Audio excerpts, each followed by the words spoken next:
arriva per monti e per mari, ma quella che vediamo in queste immagini è una rarissima befana di fiume atterrata con la sua scopa in riva al tagliamento, a Pertegada di Latisana, in provincia di Udine.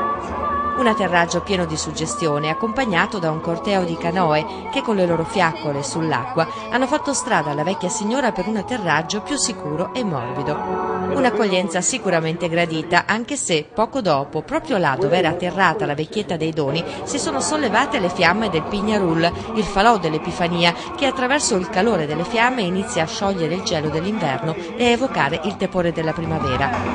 Fiamme ben augurali, grazie al vento che stavolta ha tirato nella direzione giusta.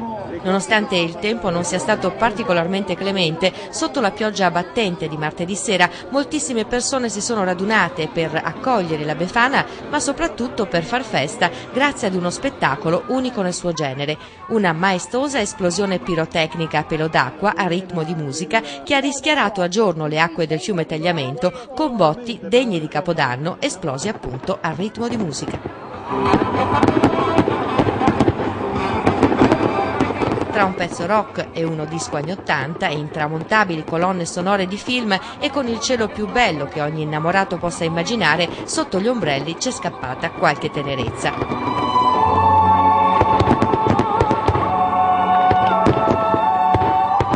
Mentre gli occhi dei protagonisti della festa, i bambini, stupefatti da cotanto spettacolo, non si staccavano dal cielo.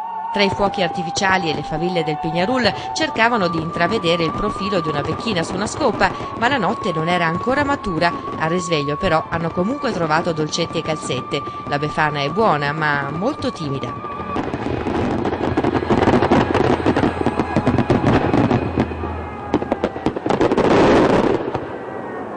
E si vuole